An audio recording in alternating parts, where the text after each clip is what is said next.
Hello दोस्तों, आज की वीडियो में हम शुरुआत करने जा रहे हैं ज्योग्राफी के साथ। तो दोस्तों, ज्योग्राफी एक ऐसा सब्जेक्ट है जो अर्थ के फिजिकल फीचर्स, एनवायरनमेंट और क्लाइमेट या फिर ह्यूमन एक्टिविटीज के इंटरेक्शन को स्टडी करता है। इसका मेन फोकस रहता है कहाँ पर, क्या, और 3 क्वेश्चन हमें हमेशा याद करने, क्यों। अगर हम इन तीनों क्वेश्चंस को अपने माइंड में रखेंगे और ज्योग्राफी को पढ़ेंगे तो हमारे लिए मोस्ट ऑफ द चीजें बहुत इजी हो जाएंगी। अब देखते हैं, ज्योग्राफी को मेनली 2 पार्ट में डिवाइड किया गया है। एक तो physical geography and then we have human geography. Human geography में हम देख रहे होंगे कि किस तरीके से इंटरेक्शन ह्यूमंस का अपनी अर्थ के साथ, और फिजिकल ज्योग्राफी में हम देख रहे होंगे फिजिकल फीचर्स के बारे में, जैसे कि mountain, river, desert, ocean, volcanoes, climate या फिर बात हो वेदर की। तो ये सब हम देख रहे होंगे। चलिए, आज हम सबसे पहले शुरुआत करने वाले हमारे फर्स्ट टॉपिक से, that is origin of earth. तो इसकी करीब 15 या फिर 16 क्लासेस रहेंगी और हम इसमें बहुत ही डिटेल्ड में देखेंगे अपनी ज्योग्राफी के बारे में। तो चलिए, सबसे पहले हम शुरुआत करते हैं कि अर्थ का ओरिजिन कैसे हुआ। तो इसकी सबसे पहले एक थ्योरी जो रहती है वो होती है हमारी नेबुलर थ्योरी। दोस्तों, नेबुलर थ्योरी क्या कहती है कि 4.6 बिलियन ईयर अगो एक बहुत बड़ा गैस का क्लाउड था जिसको कहा गया नेबुला। नेबुला गैस का क्लाउड था। जैसे जैसे ये बढ़ता गया, क्या होता है कि इवेंचुअली जो इसके सेंटर में जो ग्रेविटी ने क्या करा, ग्रेविटी ने सारी जो गैसेस थी उनको पुल करने लगी ग्रेविटी। और जैसे ही पुल करती गई तो इतना प्रेशर बढ़ गया कि जो हाइड्रोजन थी वो कंबाइन होने लगी। हाइड्रोजन हाइड्रोजन कंबाइन होके फॉर्मेशन हुआ हीलियम का। जैसे हीलियम का फॉर्मेशन हुआ, इस प्रोसेस में इतनी एनर्जी रिलीज हुई कि हमारा बन गया सन। इतनी ज्यादा एनर्जी रिलीज हुई, सन बन गया। और जो रिमेनिंग डस्ट और गैस पार्टिकल्स थे उससे बन गए हमारे प्लैनेट्स, एस्टेरॉइड्स, मून्स, ये सारी चीजें, और जो भी चीजें हमारी सोलर सिस्टम में आती हैं वो बन गई। तो ये तो बात होती है हमारी नेबुलर थ्योरी की, यही इसमें लिखा हुआ है। चलिए पढ़ लेते हैं एक बार। There are many ideas about the formation and evolution of the solar system. कई सारे साइंटिस्ट ने कई सारे आइडियाज दिए गए, लेकिन जो सबसे सही थ्योरी है वो हम बात कर रहे होंगे नेबुलर थ्योरी के बारे में, वो सबसे एक्सेप्टेड है। The accepted idea is that 4.6 billion years ago there was a very big cloud of gas in our space known as nebula. तो जो एक्सेप्टेड थ्योरी यानी कि नेबुलर थ्योरी कहती है कि 4.6 बिलियन ईयर्स अगो एक गैस का बहुत बड़ा क्लाउड था जिसको कहा गया नेबुला। और आगे हम देखते हैं, nebula eventually became so big that gravity pulled all the gas to the centre. Nebula इतना बड़ा होता गया, इतना बड़ा होता गया कि एक टाइम के बाद क्या हुआ, ग्रेविटी ने जो उसकी जो ग्रेविटी थी, जो सारी गैसेस थी उनको सेंटर की तरफ पुल किया, खींचा। और eventually because of all the gas it became so hot that some hydrogen atoms fused together to make helium। जैसे ही गैस सेंटर की तरफ आने लगी तो जैसे ही कॉलिजन होता है तो हीट भी तो होती है, चीजें गैसेस कोलाइड करेंगी तो इतना ज्यादा एनवायरनमेंट हॉट हो गया। तो जो हमारे हाइड्रोजन के एटम्स थे उनका हुआ फ्यूजन और फॉर्मेशन हुआ किसका, हीलियम का। और जो इस प्रोसेस में इतनी एनर्जी रिलीज हुई कि हमारा सन बन गया। और जो लेफ्ट ओवर गैस और डस्ट के थी बची कुची, उससे बने हमारे प्लैनेट्स, मून्स और एस्टेरॉइड्स, और जो अदर ऑब्जेक्ट्स जो हमारे पाए जाते हैं सोलर सिस्टम में वो। Scientists think that the solar system are created out of a huge cloud of gases। ये भी हमने अभी पढ़ा। साइंटिस्ट सोचते हैं कि जो हमारा सोलर सिस्टम है वो एक ह्यूज, बहुत बड़े गैस के क्लाउड से बना है। And the process by which the solar system are created is called the nebular theory. और जिस प्रोसेस से सोलर सिस्टम बना है उस प्रोसेस का नाम दिया गया क्या, nebular theory. So this was all about nebular theory. अब हम बात करते हैं नेक्स्ट कि भाई हमारी अर्थ कैसे बनी, ये तो हमने देखा। तो हमारा सबसे पहला पॉइंट नंबर 1 कहता है कि earth formation, the formation of the earth occurred as a part of the formation of the solar system. जब सोलर सिस्टम बन रहा था तो वो तो बहुत सारी एनर्जी रिलीज हुई, उसी के पार्ट में ही हमारी अर्थ का फॉर्मेशन भी हुआ, उसी का पार्ट माना जाता है, क्योंकि अर्थ किसका पार्ट है, सोलर सिस्टम का। जैसे सोलर सिस्टम बना वैसे ही अर्थ बनी। It started as a large rotating cloud of dust and gas. किस तरीके से शुरुआत हुई, हमने नेबुलर थ्योरी में देखा था कि एक बहुत ही बड़ा क्लाउड था डस्ट और गैसेस का, और जो रोटेट कर रहा था, घूम रहा था। Then just a second, next हम देखते हैं solar nebula composition. Point number 2 है हमारा। इसमें क्या होता है सोलर नेबुला कंपोजिशन में, जो हमारा बहुत बड़ा क्लाउड था गैस का, this cloud the solar nebula, जिसको बोला हमने nebula, was composed of hydrogen and helium produced in the big bang. वो किसका बना हुआ था, जो क्लाउड गैसेस का था नेबुला, नेबुला बना हुआ था हाइड्रोजन और हीलियम का, जो कि प्रोड्यूस हुई बिग बैंग में, as well as heavier elements produced in supernova. Hydrogen और हीलियम के अलावा नेबुला बना हुआ था किसका, हाइड्रोजन देखी हमने, हीलियम देखी, और भी हेवियर एलिमेंट्स थे जो किससे बने, सुपरनोवा से प्रोड्यूस हुए। सुपरनोवास के बारे में हम आगे बात कर रहे होंगे। देन हम देखते हैं point number 3, solar nebular composition देखा हमने। फिर हमने देखा नेबुलर कॉन्ट्रैक्शन। तो 4.6 बिलियन ईयर्स अगो जो सोलर नेबुला था वो उसका क्या, उसमें क्या होने लगा, कॉन्ट्रैक्शन शुरू हुआ, कॉन्ट्रैक्शन होने लगा, वो कॉन्ट्रैक्ट होने लगा, यानी कि सिकुड़ने लगा। कॉन्ट्रैक्शन देखा, घूमने लगा, रोटेट होने लगा। तो जैसे ही रोटेशन देखा हमने, कॉन्ट्रैक्शन देखा, तो अब ये सारी चीजें होती है तो क्या होता है, एंगुलर मोमेंटम भी तो होता है। तो उसने सोलर नेबुला ने क्या गेन किया, एंगुलर मोमेंटम। देन हम अब बात करते हैं सुपरनोवा ट्रिगर के बारे में। फिर क्या होता है, सुपरनोवा ट्रिगर होता है। अब सुपरनोवा ट्रिगर किस तरीके से होता है वो हम देखते हैं। This may have been triggered by a star in the region exploding as a supernova and sending a shock wave through the solar nebula.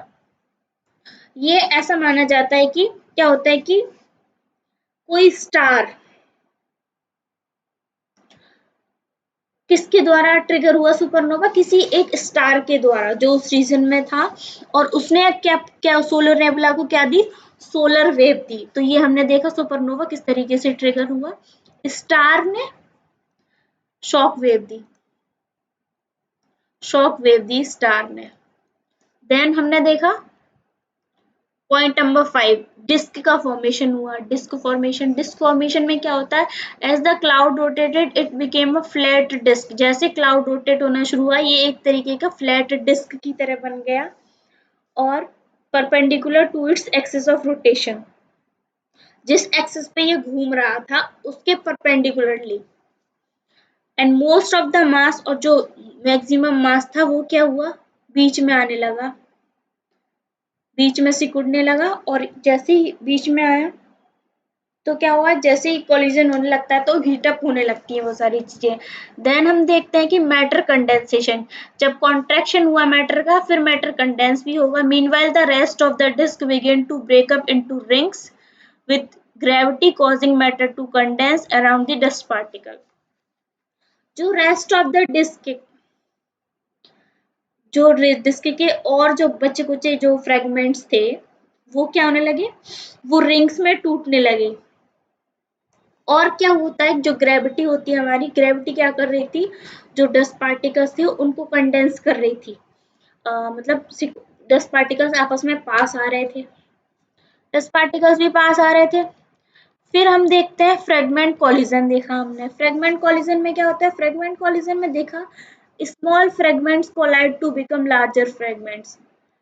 Matter condense हुआ, कुछ रिंग्स अलग होने लगी, रिंग्स अलग होने लगी तो क्या हुआ, फ्रेगमेंट्स में टूट रही थी, फ्रेगमेंट्स आपस में पास आ रहे थे। अब पास आ रहे थे और इतने बड़े बड़े मतलब पास आ रहे थे तो क्या हो रहा था, अलग अलग वो चीजें बन रही थी, प्लैनेट्स बन रहे थे, मून्स बन रहे थे, और उसी तरीके से हमारी अर्थ बनी। Small fragments collided to become larger fragments, छोटे छोटे पार्टिकल मिलके बना दिए बड़े particle, including one collection about 150 million kilometers from the center। एक जो बना जो सेंटर से 150 मिलियन किलोमीटर्स पे जो बना एक वो फ्रेगमेंट था, और उसी फ्रेगमेंट को कहा गया जो बड़ा ये बन गया छोटे छोटे फ्रेगमेंट मिलके हमारी प्यारी अर्थ। तो ये हमने देखा कि किस तरीके से अर्थ का ओरिजिन हुआ। वही सिमिलरली नेबुलर थ्योरी पर ही बेस्ड है, क्योंकि सोलर सिस्टम जिस तरीके से सन बना हमारा सोलर सिस्टम बना उसी का पार्ट में आता है हमारा अर्थ बनी। हमने देखा एक किस तरीके से एक बहुत बड़ा गैस का क्लाउड था, गैस का क्लाउड था, क्लाउड इतना एक्सपेंड हो गया कि ग्रेविटी ने इवेंचुअली गैसेस को अपनी तरफ पुल करना स्टार्ट कर लिया। पुल करना स्टार्ट करा तो क्या होता है कि सोलर जो हमारा नेबुला था वो हमने देखा कि हाइड्रोजन, हीलियम और अदर पार्टिकल से बना हुआ था, और अदर पार्टिकल से बना हुआ था। फिर क्या होता है कि सारी चीजें एक तरीके कॉन्ट्रैक्ट होने लगी, घूमने लगी, एंगुलर मोमेंटम गेन हुआ। हमने देखा एक स्टार से सुपरनोवा ट्रिगर होता है, ट्रिगर होता है कि ट्रिगर होने के बाद डिस्क का फॉर्मेशन होता है, डिस्क के फॉर्मेशन के बाद हमने देखा कि किस तरीके से मैटर आपस में कंडेंस होता है और कुछ रिंग्स की फॉर्म में टूट जाता है। जो रिंग्स होती हैं उनमें क्या छोटे छोटे फ्रेगमेंट्स कोलाइड करके बहुत बड़े बड़े प्लैनेट्स बने। तो प्लैनेट में हमारा एक अर्थ था जो कि 150 मिलियन किलोमीटर है सेंटर से। तो ये हमने देखा कि अर्थ किस तरीके से बनी। हम देख चुके हैं अर्थ किस तरीके से बनी। अब हम देख रहे होंगे yes the last 2.5 billion years ago और सो। तो चलिए देखते हैं द लास्ट 2.5 बिलियन ईयर्स और सो। जो लास्ट के जो 2.5 हमारे बिलियन ईयर्स हैं, क्योंकि अर्थ तो बनी कितने टाइम पहले बनी थी हमने देखा था 4.6 सोलर सिस्टम बना 4.6 बिलियन ईयर्स अगो। तो जो लास्ट के जो हमारे 2.5 बिलियन ईयर्स थे उनमें क्या क्या चीजें हुई, क्या क्या प्रोसेसेस हुई वो देखते हैं। सबसे पहले बात होती है फोटोसिंथेसिस और ऑक्सीजन की। As soon as the oxygen was produced by the photosynthesis, it was taken out again by reacting with other elements such as iron। जैसे कि हमने देखा जो फोटोसिंथेसिस से जो ऑक्सीजन प्रोड्यूस हो रही थी वो उस ऑक्सीजन को ले लिया जाता था, मतलब अदर एलिमेंट जैसे कि आयरन और अदर एलिमेंट्स और मेटल्स भी होते हैं जो ऑक्सीजन के साथ रिएक्ट करते हैं। तो फोटोसिंथेसिस से ऑक्सीजन प्रोड्यूस भी हो रही थी, लेकिन एलिमेंट्स लाइक मेटल आयरन वो उसका इस्तेमाल भी मतलब यूज में भी ले रहे थे उसको। अब देखते हैं कि मतलब ऑक्सीजन खत्म हो जा रही थी, प्रोड्यूस तो हो रही थी लेकिन उतनी मतलब एक लिमिटेड अमाउंट में जिसको वो यूज कर ले रहे थे क्या आयरन वगैरह मेटल्स जो उससे रिएक्ट करते हैं ऑक्सीजन से। फिर हमने देखा कि कुछ टाइम के बाद ऑक्सीजन इंक्रीज हुई। This continued until about 2.1 billion years ago. ये कब तक चलता रहा? मतलब फोटोसिंथेसिस से ऑक्सीजन प्रोड्यूस हो रही थी लेकिन आयरन जैसे एलिमेंट्स उसको यूज कर रहे थे। ये कब तक चलता रहा? ये 2.1 बिलियन ईयर्स अगो तक चलता रहा था। उसके बाद ऑक्सीजन एकदम से बढ़ी, ऑक्सीजन एकदम से इतनी ज्यादा कंसंट्रेशन बढ़ी, काफी हाई लेवल।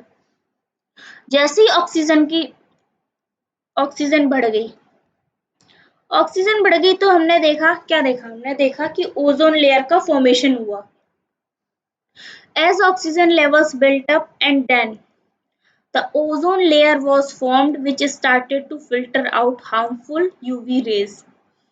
जिस तरीके से अर्थ पे हमने देखा कि भाई ऑक्सीजन 2.1 बिलियन ईयर्स अगो एकदम से बढ़ गई तो लेवल बढ़ा तो एक लेयर क्रिएट हो जाती है जिसको कहा गया ओजोन लेयर। और ओजोन लेयर क्या कर रही थी? वो हार्मफुल और अल्ट्रावायलेट रेज जो कि हार्मफुल होती हैं काफी, उनको उसने फिल्टर आउट करना शुरू कर दिया।